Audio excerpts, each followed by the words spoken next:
educación o selección de contenido o construcción de un sistema educativo no fue una construcción pacífica o del todo consensuada, ¿no? Si posamos una mirada crítica con respecto a la construcción de la educación, en nuestro país por lo menos, y seguramente en otros países también, veremos que el producto, la construcción histórica, también tiene que ver con vencedores y vencidos. Entonces tenemos a este docente de la historia que tiene una perspectiva crítica y que trata de transmitirle a los estudiantes esta mirada crítica de la historia, ¿no? Como desnaturalizando justamente una visión de la historiografía hegemónica, o sea, transmitiéndoles el contenido, pero invitando a sus estudiantes a que tengan una mirada más bien libre, basándose en las fuentes. ¿No? Este docente como historiador trata de transmitir también esta mirada, como si fueran historiadores, o sea, quiere que sus estudiantes miren la historia como historiadores, no solamente mirar fechas. Lo interesante del comentario de Lilia acá, que me pareció, que me gustaría tomar, es que de genealogía sí es Michel Foucault, ¿no? Ahí Magalí creo que fue que comentó. No, Sofía comentó recién que no recordaba quién es el autor que hablaba de genealogía, más que de, o sea, le quitaba este carácter de linealidad a la historia y le brindaba otro carácter que es el de genealogía. Foucault, bueno, es un autor interesantísimo que también en educación tuvo mucha incidencia para que conozcan. Entonces, tenemos... ay, me perdí un poco. ¿Qué estaba diciendo antes? Ayúdenme. Lo del docente que tiene mirada crítica, que desarma la historia para... El contenido intentaba que los estudiantes piensen como historiadores, pasarles Exactamente. mirada crítica. Exactamente. Ahí está. Y ahora me acordé, gracias, porque iba por ahí el hilo. Retomando lo que había dicho Liliana al principio, podemos encontrar tranquilamente docentes que sean, por ejemplo, enseñen matemática, como el caso del ejecutivo, pero que trate de transmitirles a sus estudiantes como mira un matemático, no solamente enseñar contenidos rígidos, sino, bueno, qué sé yo, la matemática me parece que es como un contenido súper flexible y gigantesco y se puede enseñar de maneras muy creativas. De hecho, como didáctica específica, es una de las materias que más han avanzado con respecto a la innovación de cómo se puede enseñar la matemática. Así que tranquilamente un docente de matemática puede ser un docente liberador o terapeuta también, ¿por qué no? Y con respecto a lengua extranjera, yo creo que yo fui estudiante de segunda lengua y durante mucho tiempo, y también enseñé el inglés de manera informal, digamos, y creo que el contenido de lengua, de la segunda lengua o tercera lengua, o una lengua extranjera, es un contenido súper flexible y ustedes me parece que pueden aprovecharlo un montón, dicho sea de paso, ya lo veremos en la unidad 3, pueden fusionarlo, pueden hacerlo súper interesante, es muy adaptable a diferentes propuestas, digamos. Pero bueno, este docente de historia entonces se conforma como un docente liberado en el sentido de que además de enseñar el contenido de la historia, enseña a mirar la realidad con ojos de historiador, ¿no? Y no como cualquier historiador, sino como un docente crítico. Fíjense que este docente se pone como propósito no solamente enseñar un contenido de determinada manera, sino enseñar a utilizar este contenido, a ponerlo en juego con la realidad. Sí, este docente lo hace de una manera característica, pero digamos, una mirada más general sobre este docente es que encontramos que ese contenido que él considera importante para la vida se puede poner en juego, se puede poner en práctica desde el momento en que se aprende.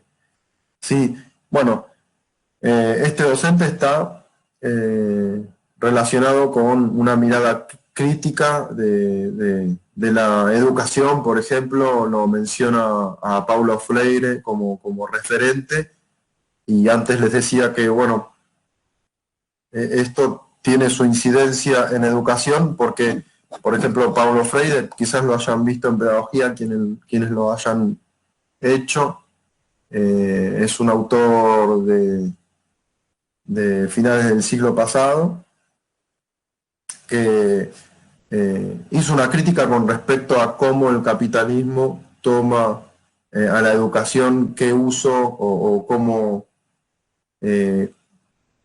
utiliza el capitalismo, digamos, el saber como un producto, ¿no? Él le llamó la bancarización del saber. Y es una mirada muy interesante, es crítica con respecto a lo hegemónico dentro de la educación. Y bueno, ahí tenemos un ejemplo de mirada crítica con respecto a lo educativo. Bueno, estos serían los tres enfoques. Este docente, el elemento que nos quedaba por relacionar con los enfoques es el elemento del docente. Bueno, esto es polémico, ¿no? O sea, no hay una certeza con respecto a esto, pero podemos leer que este docente centra su enseñanza en su propio rol, porque él es el que busca ejercer un cambio en sus estudiantes a partir de la mirada crítica. ¿Sí? Entonces, si él no fuera un enfoque liberador, sus estudiantes no se liberarían. Esa es la lectura que podemos hacer con respecto a por qué el elemento central en este docente es él mismo, ¿no? Bueno, y sí, perdón. Sí. Con respecto a esto del enfoque en el profesor, justamente eso iba a preguntarle, porque, nada, lo que me hacía un poco de ruido con respecto a centralizar en el profesor o en el docente, era esto de que en realidad el docente acá está enseñando a pensar, pero el interés o el foco estaría puesto en el estudiante, que en lugar de preocuparse por ahí por su situación particular, lo que se está preocupando, o sea, lo que lo ocupa acá el docente es enseñarle a mirar los contenidos de otra manera. Por eso me hacía un poco de ruido por ahí enfocarlo en el docente, porque en un rol docente, pero distinto al rol docente tradicional de transmisión de conocimiento, a un rol docente, bueno, liberador, más revolucionario, más que como que busca generar el cambio. Por eso, ahí estaba mi duda con respecto a la unión que estaríamos haciendo o a la relación con los tres elementos. Bueno, buenísimo, porque esto genera debate. Gracias, Agustina. Bueno, a ver, creo que Lini levantó la mano primero. A ver, después Fede y después Magalí. Dale, vamos, Lini.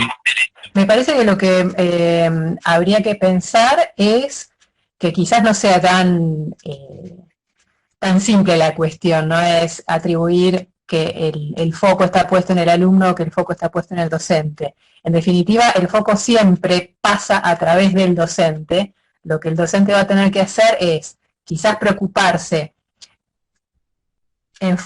por el destinatario, qué necesidades tiene ese destinatario y a partir de ahí generar su propuesta didáctica, o bien reflexionar sobre su propia práctica y sobre sus propias concepciones para entonces poder establecer el vínculo con el estudiante. Me parece que pasa por ahí la cuestión. Siempre dentro del esquema uno pareciera que tiene que adherir a uno u otro de los polos, pero me parece que siempre la mirada está a través del docente. ¿Y qué es lo que hace? En un lado dice, bueno, ¿cómo hago para segmentar, facilitar, desmenuzar, ordenar el contenido? Bueno, voy a ser ejecutivo. ¿Cómo hago para tener llegada con mis estudiantes? Bueno, me pongo en la postura o el enfoque del terapeuta. ¿Qué quiero o a qué aspiro a que hagan esos alumnos?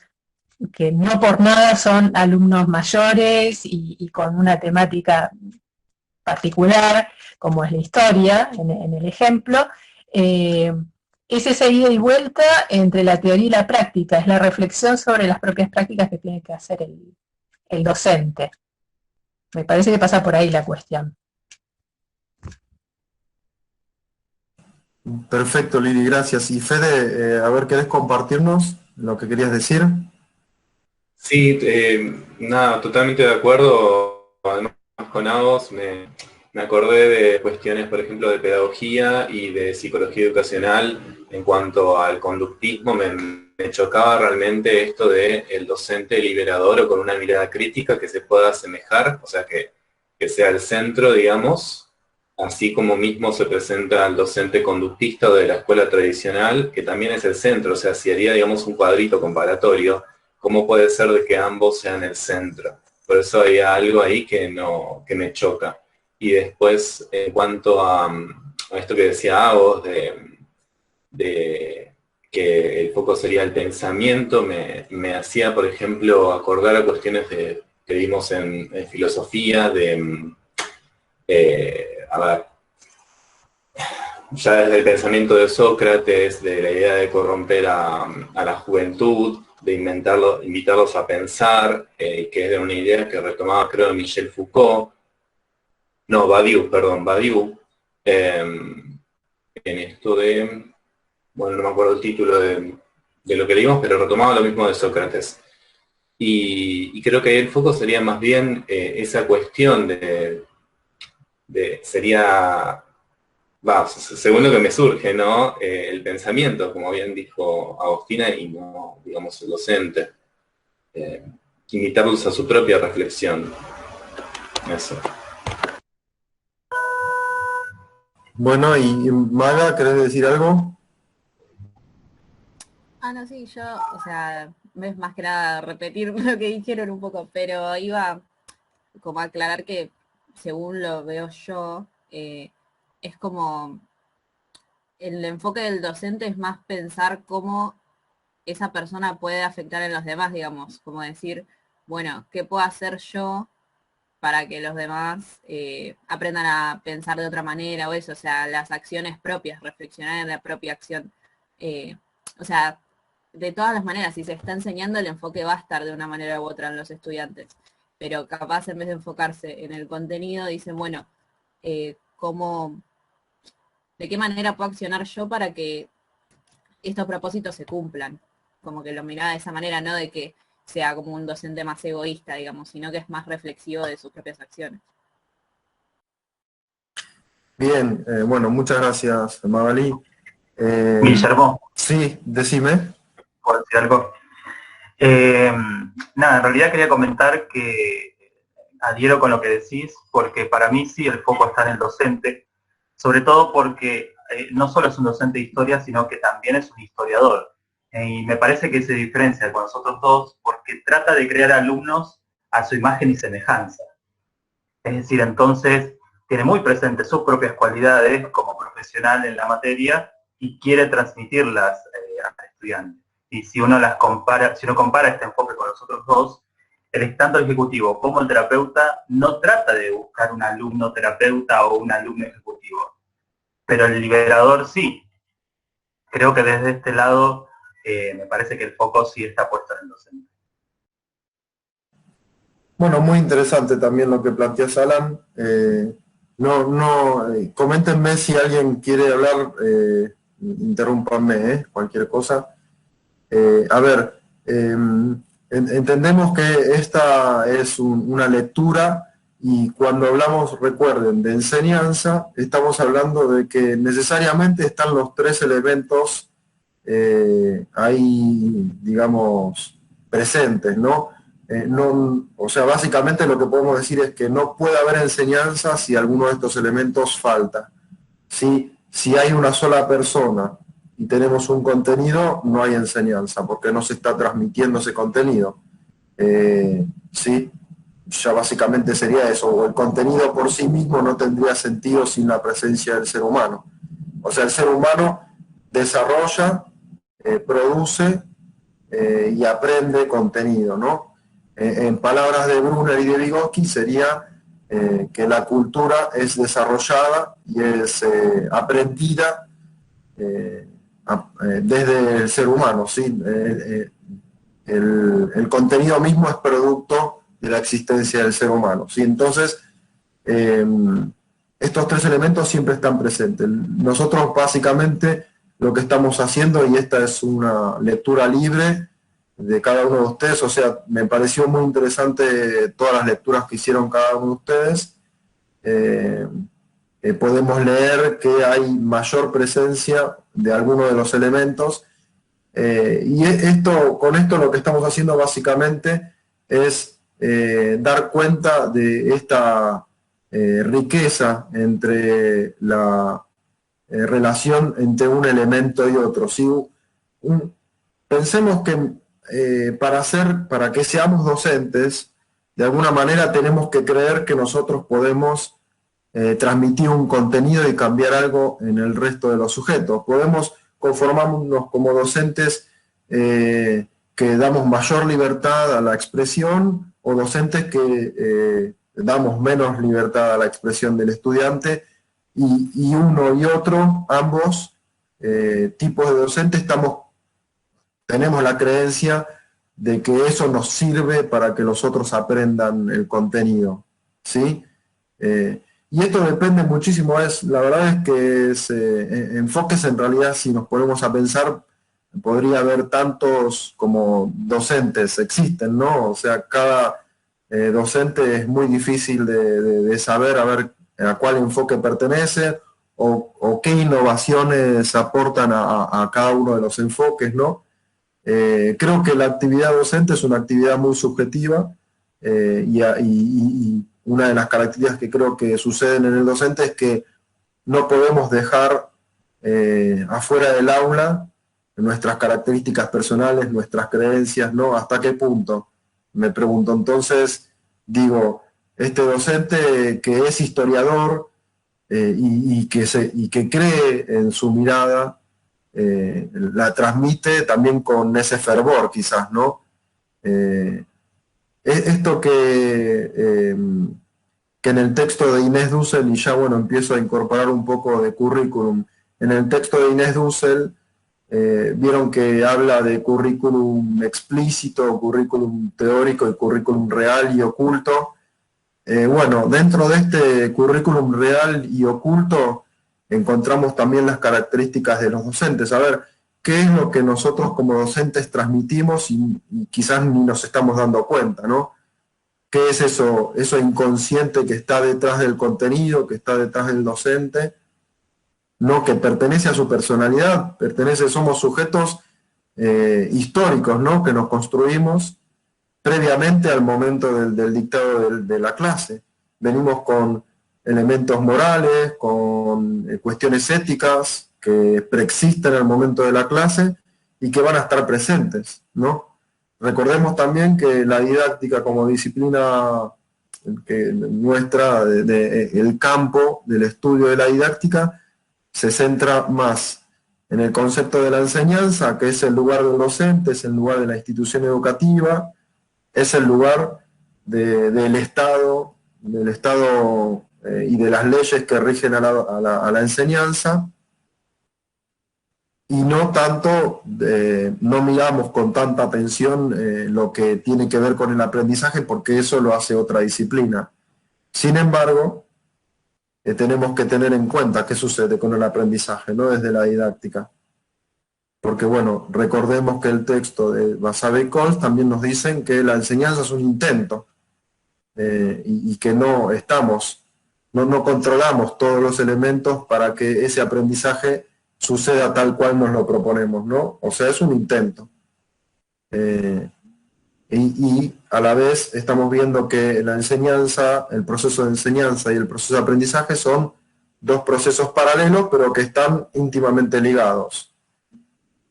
Entonces, desde estas ideas es donde podemos hacer también la lectura del texto de Fenstermacher y Soltis, ¿sí? de cuánto la cuestión del enfoque están presentes estos elementos de diferentes maneras y sus relaciones. Bueno, ahora, si les parece bien, podemos pasar a currículum, a ver si trabajamos el concepto desde los diferentes textos que tenemos para trabajar. A ver, espérenme que hago un Perdón, reforma aquí. Sí, decime. los textos de currículum están subidos al campus, el de Dussel y de Alba. A ver, ahora nos fijamos, pero no los enlacé yo todavía en el texto. Eh, pero están en la parte de archivos. Ah, claro. No, yo pensé que iban a estar enlazados ahí, no los encontré por eso. Bueno, después los busco ahí en archivos. Gracias. Bien, bien. Igualmente yo hoy cuando suba estos videos, eh, lo voy a enlazar a la clase. Pero igualmente ustedes pueden ya acceder a todos los textos en la parte de archivos. Bueno, entonces ahora ya habíamos visto algo de Inés, del texto de Inés Dussel. Vayamos de a poquito con el concepto de currículum de vuelta. Tengamos en cuenta que currículum es una selección de contenidos, básicamente, ¿sí? Este concepto se puede ir complejizando, así como sucede con el de enseñanza. Nosotros, por ejemplo, para definir enseñanza podemos decir, como dice el texto de Daniel Feldman, que enseñanza es cuando lo que sabe una persona la empiezan a saber dos. No, es una definición muy básica, rudimentaria, podemos decir. Después, si nosotros empezamos a mirar más, vamos a encontrar otros elementos.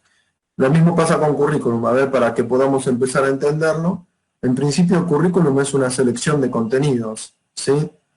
Pero bueno, una vez que entendimos esto, podemos empezar a preguntarnos, a ver, bueno, cómo se hizo esta selección de contenidos, con qué propósitos, si sucede en todas las partes del mundo de la misma manera o toma las características de cada cultura, ¿sí? Si vamos al texto de Inés Dussel, por ejemplo, dice, vamos a ver que hay diferentes sujetos que participan del sistema educativo, por ejemplo en Argentina, que tienen por currículum diferentes cosas, ¿no? ¿Qué es el currículum? Bueno, algunos dicen tiene que ver con el documento que construye el Ministerio de Educación para que las escuelas puedan trabajar en función de ello. Tiene que ver con lo que sucede en la escuela. ¿Sí? Tiene que ver, por ejemplo, con algunas características que no están planteadas en el currículum o en el documento curricular y igual suceden en la escuela, ¿sí? Y aquí tenemos un poquito estas tres definiciones que por ahí nos pueden servir de aporte para entender un poquito más qué es currículum. Tenemos, por ejemplo, las leyes educativas, por ejemplo, la Ley de Educación Nacional es la última, o tenemos otras leyes que rigen en la educación, por ejemplo, leyes que tienen que ver con el financiamiento educativo, que tienen de alguna manera que ver, pareciera un poco más indirecta, pero bueno, la cuestión material incide en la cuestión de la educación. Tenemos leyes, por ejemplo, la Ley de Educación Sexual Integral, que es una ley que vamos a trabajar acá en educación, que permite varias miradas sobre la educación interesantes. Tiene que ver con lo que sucede en la escuela. Hoy en día, por ejemplo, sí, en el texto de Inés Dussel hay dos ejemplos muy interesantes. Uno tiene que ver con el recreo, y fíjense que el currículum es también un concepto histórico, ¿no? Que se va construyendo a lo largo del tiempo y que toma cuestiones que suceden en la práctica Y la cuestión del recreo no es algo que se dio siempre de la misma manera. De hecho, en los primeros esquemas de escuelas no existía el concepto de recreo, y lo incorpora después la escuela para organizar la vida dentro de lo escolar, ¿no? Bueno, antes era, bueno, estamos cansados, vamos a descansar un poquito, ¿qué quieren hacer? Van a la calle, los chicos. En otras épocas que eso era posible, se iban a sus casas inclusive y después volvían y seguían las clases. Bueno, eso la escuela lo retoma y a través de los documentos curriculares lo regulan, ¿sí? O sea, el currículum es un documento que regula la vida escolar. Hoy en día hasta podemos decir que lo que sucede en la escuela también es objeto de aprendizaje por parte de los estudiantes, está bajo la mirada de la institución.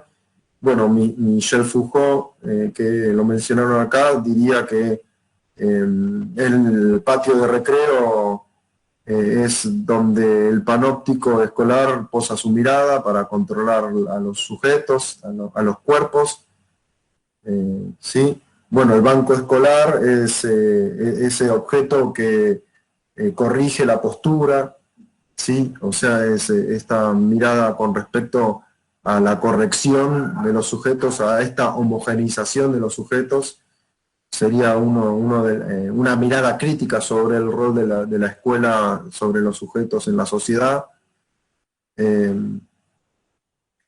Esto sería de alguna manera, digamos, lo que podemos permitirnos ver a través de la idea de recreo, ¿no?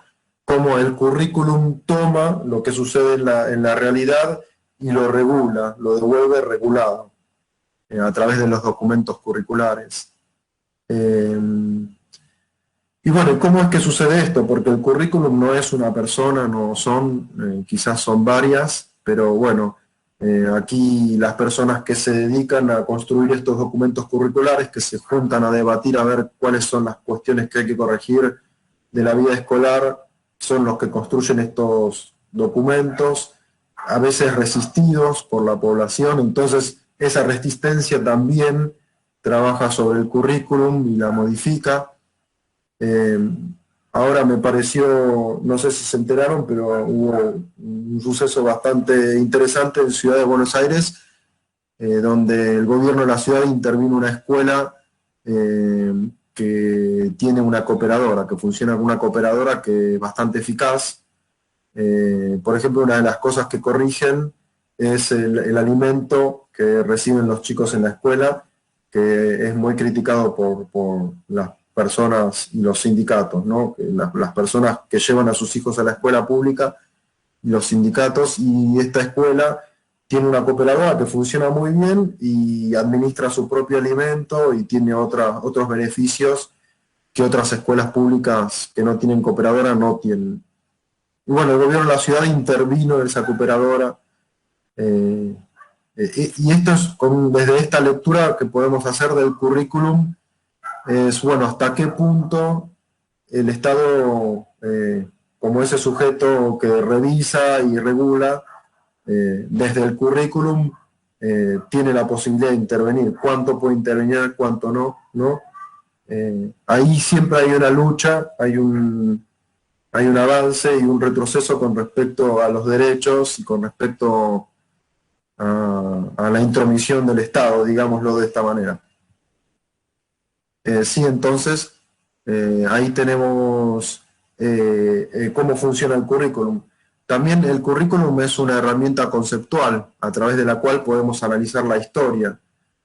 Sí, por ejemplo, si miramos el documento curricular de la provincia de Buenos Aires durante la última dictadura militar, tenemos un documento muy extenso que busca controlar la vida de los sujetos y además busca transmitir características que tienen que ver con la época. Por ejemplo, hay un pasaje famoso de este documento que habla sobre las acciones subversivas y que tienen que ser perseguidas en un contexto autoritario, digamos. La cuestión subversiva tenía que ver con algo que debía perseguirse y reprimirse, ¿no?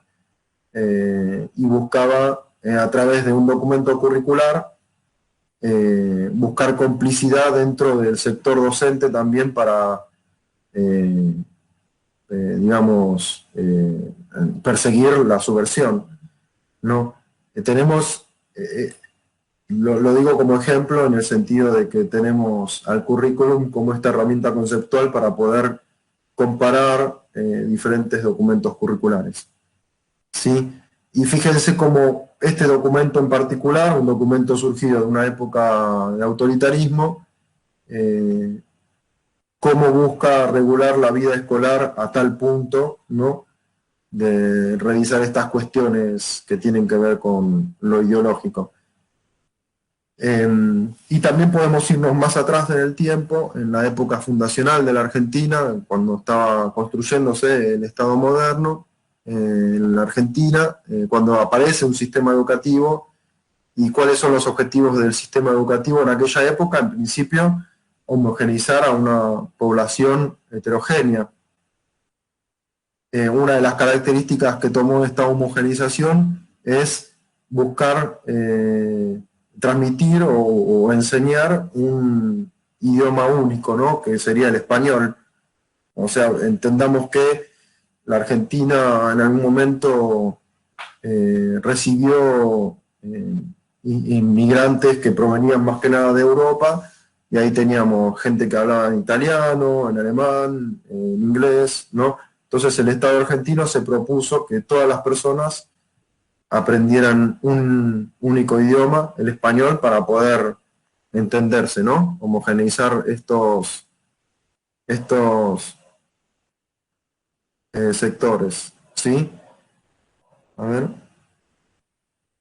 Un segundo. Bueno.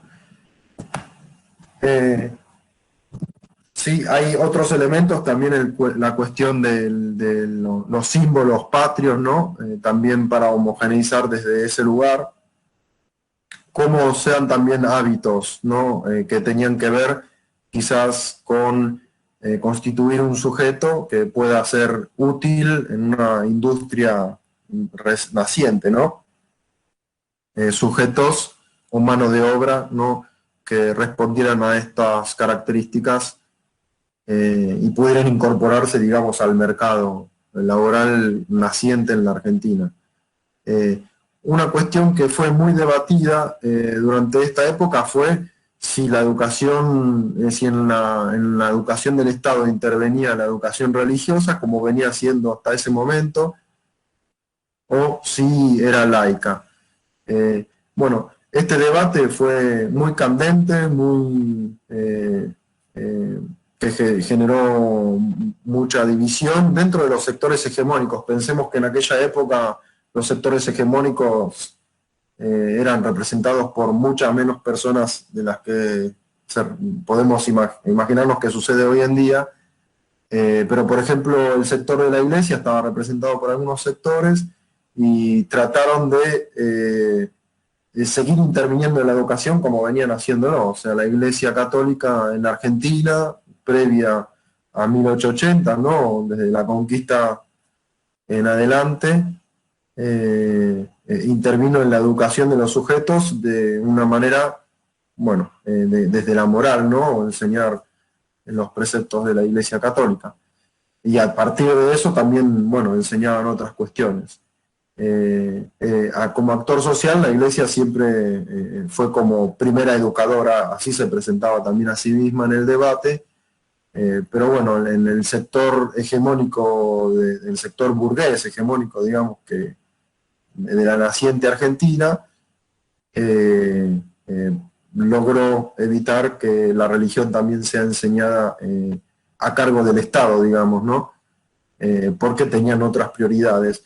Este debate se reeditó varias veces, y esto, digamos, lo estoy desarrollando para entender un poco el texto de Alicia de Alba. Sí, cuando Alicia de Alba, por ejemplo, en su texto dice que el currículum es como la síntesis de la cuestión de la cultura, ¿no? Allí hay como una selección de elementos que son válidos, que son validados por la sociedad y que además son útiles con determinado contenido, ¿sí? Con determinada utilidad. Sí, en el sentido de que si nosotros estábamos buscando en la época fundacional de la Argentina tener sujetos que puedan entenderse entre sí, tenemos a este elemento del español como elemento central. Después que hayan sujetos que sean medianamente competentes para algunas tareas, por ahí la cuestión de la higiene era otro de los elementos centrales. Después, desde la concepción de aquella época, era importante que las mujeres sepan cómo, por ejemplo, criar a sus hijos. Fíjense, bueno, la estereotipación de aquella época, consideraban que entonces la mujer debía tener un aprendizaje con respecto a la crianza de los hijos y el varón no, por ejemplo. Sí, y bueno, había otros sectores de la sociedad, por ejemplo, un personaje de la Argentina, un prócer de la Argentina, como Alberdi, consideraba directamente que la mujer no tenía que tener ningún aprendizaje, que el varón sí, que la mujer no. Después que el varón tuviera algunos aprendizajes que tienen que ver con la habilidad física. Sí, estos son elementos que quizás no están tan a la vista, pero que conformaron al currículum de alguna manera, ¿no? Y esta síntesis cultural tiene que ver más que nada con una mirada estereotipada sobre la sociedad que con un consenso más colectivo, ¿sí? De alguna manera estos sectores hegemónicos representaron esta construcción del currículum, más que quizás lo que había en realidad desde la heterogeneidad. Y esta concepción del currículum, si ustedes se fijan, de aquella época a esta, teniendo al sector de las mujeres habiendo obtenido derechos con respecto a esto, bueno, muchos años ahí de por medio, estamos haciendo un contraste enorme, sí, quiero aclarar esto. O, por ejemplo, sectores de los pueblos aborígenes, de los pueblos originarios, que aún hoy no acceden a la educación, que siguen siendo, quedándose afuera de la propuesta educativa, en cierta manera, ¿no? Con respecto a esto hubo algún avance en la última ley de educación nacional. Se planteó primero la obligatoriedad del secundario y en segunda instancia esta obligatoriedad del secundario acompañada con la regionalización del saber, ¿sí? Y en esta regionalización del saber también figuran algunos idiomas del pueblo originario como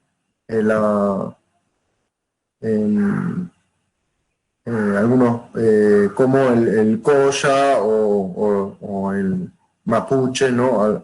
Algunas escuelas públicas de las regiones donde hay pueblos originarios se enseñan se enseña a trabajar desde su propio idioma. Esto creo que es un avance algo tardío, pero es un avance con respecto a la inclusión de algunos sectores que históricamente quedan fuera del sistema educativo. Esta incorporación, por ejemplo, la que planteamos de la Ley de Educación Nacional, no se da porque sí, o sea, se da porque hay sectores de la población que representan a estos sectores que históricamente quedan fuera del sistema educativo, que buscaron ser incluidos dentro de la propuesta educativa, ¿no? Entonces aquí se plantea esta cuestión como ejemplo de lo que plantea Alicia de Alba con respecto a que el currículum es un constructo histórico, ¿no? Que se va modificando, no es un tejido flexible, no es algo rígido. Y por ejemplo, cuando nosotros hablamos desde el texto de Flavia Terisci, que Flavia Terisci utiliza un concepto que se llama trayectorias, acá ella está dando cuenta de alguna manera como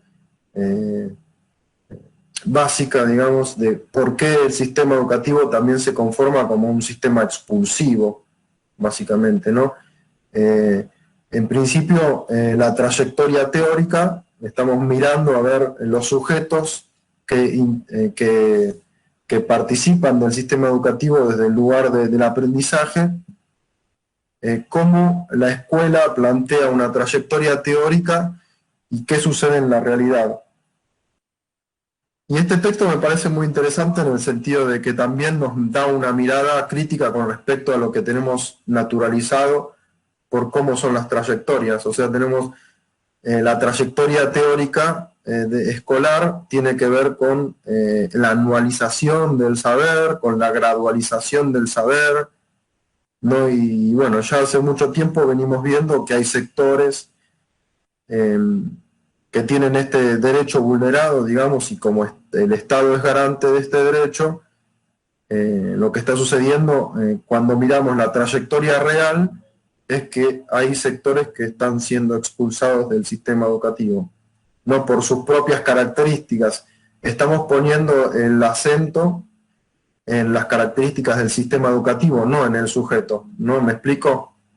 O sea, el sujeto no es el que tiene el problema por sus dificultades para acceder a la enseñanza, digamos, sino que el sistema tiene características que no permite que estos sujetos ingresen o que permanezcan.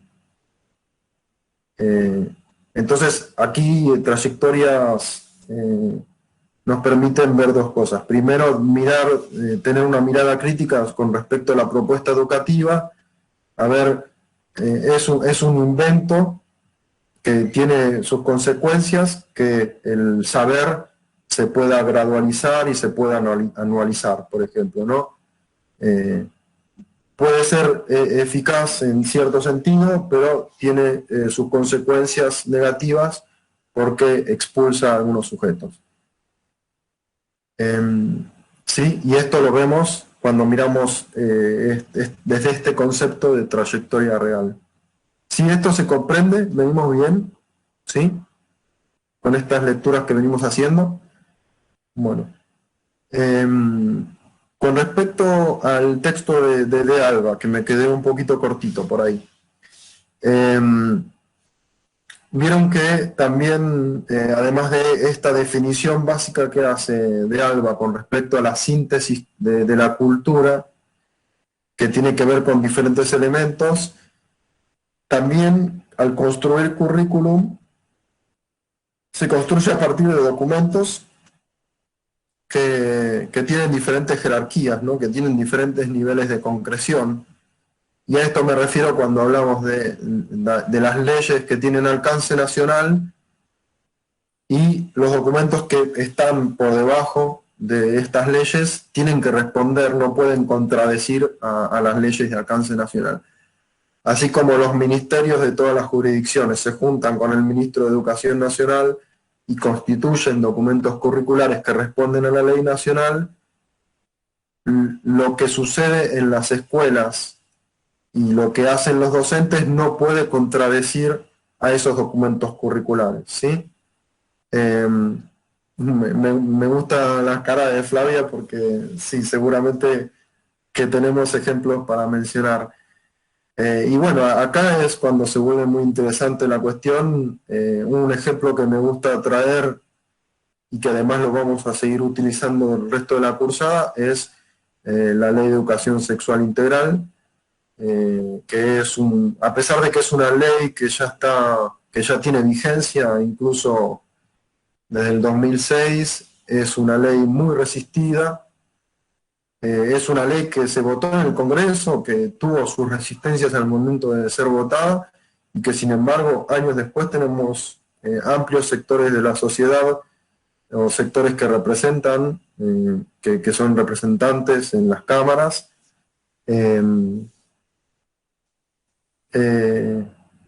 que se oponen de alguna manera u de otra a esta propuesta educativa, ¿sí? Que vendría a ser como, digamos, superadora de una lectura o de una visión de la sexualidad que era biologizada, digamos, ¿no? Entonces acá vemos también este carácter de lucha y de debate que plantea Alicia de Alba en su texto. Este carácter de lucha y debate que plantea Alicia de Alba en la ESI se ve quizás reflejado no solamente en este carácter, pero por ejemplo cuando miramos el debate que se llamó Laica o Libre, que recién les mencionaba yo, que se reeditó varias veces en la historia de la Argentina, y que además no somos un caso aislado, o sea, sucede en todas las partes del mundo, en todos los países. Lo que sucede en la escuela, yo siempre digo que la escuela es una especie de caja de resonancia con respecto a lo que sucede en la sociedad, es, digamos, una especie de anfiteatro de la sociedad, o sea, quienes estamos en docencia y quienes trabajamos en la escuela, notamos este nivel de exposición social, ¿no? Y quienes leemos los diarios y vemos los canales de noticias, notamos que lo que sucede en la escuela siempre está en debate. Y me parece que está bien que sea así, y me parece bien que debatamos la escuela, porque es de esta manera como se va construyendo, ¿no? Incluso hasta, si yo diría, me gustaría que haya mucha más participación de la que hay. Entonces, bueno, la Ley de Educación Sexual Integral es un buen ejemplo por lo radicalizado que se vuelve a veces este concepto. O sea, es un contenido que tiene que trabajar la escuela y que fue definido por una ley con consensos, y sin embargo no es tan debatida como, por ejemplo, alguna característica o alguna otra materia que también puede ser debatida. O sea, puede haber gente que se opone a la tecnología, que no quiere que haya tecnología en las escuelas, pero bueno, la tecnología es algo que se viene incorporando y es un saber necesario, un saber fundamental hoy en la sociedad moderna, conocer cómo se desarrolla la tecnología. Sin embargo, la tecnología no está en ese nivel de debate, está la cuestión de la sexualidad. Sí, yo para poner un ejemplo contrastante. Bueno. Estos serían, de alguna manera, los desarrollos de estos 3 textos que tenemos para las unidades 1 y 2. No sé cómo vienen, qué tal les está yendo con mi alocución. Yo me parezco insoportable a mí mismo, no sé a ustedes qué les parece. Pueden decirme lo que quieran. A ver, ¿qué opinan? A ver, díganme. ¿Belén? No, quería decir solo que va bien. Nada, bueno. nada más que decir. Bueno, genial. ¿Y quién les queda alguna duda con respecto a unidad 1 y 2 de didáctica? Tengo una pregunta medio Sí. ¿Por qué elegir este texto de Alba? Porque tiene unos años. Sí, de hecho habla de la Ley de Educación Federal, ¿no? La Ley Federal de Educación en realidad de los 90, en algún momento. No encuentro otro texto, a veces en realidad no hay textos ideales para trabajar desde la perspectiva de cada uno. Este texto de Alba trabaja algunos elementos, estas cuestiones de los aspectos, los trabaja como muy resumidamente y están todos en una cantidad de páginas aceptable, digamos. Entonces la idea es que ella parte de esta definición básica que tiene que ver con lo que el currículum es una síntesis de la cultura, ¿no? Es una selección de contenidos que son concebidos por la sociedad como importantes, digamos, con respecto a sus objetivos, pero después empieza a incluir otros elementos que tienen que ver estos de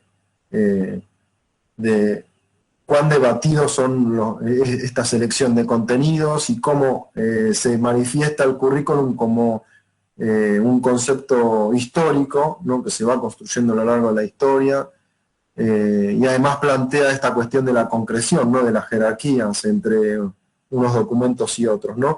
Pensemos que acá lo áulico, también para De Alba, forma parte del currículum, ¿no? Y aparte habla de currículum desde esta noción más documental, digamos, ¿no? Después tenemos el texto de Inés Dussel, que habla un poquito más de la realidad educativa, de lo que sucede en el aula, de lo que sucede en el recreo, de este concepto de estudiantar, también lo incorpora ahí, al igual que lo incorporan Basabe y Coles. O sea, cada uno de los textos tiene un lugarcito para que busca favorecer la comprensión del currículum.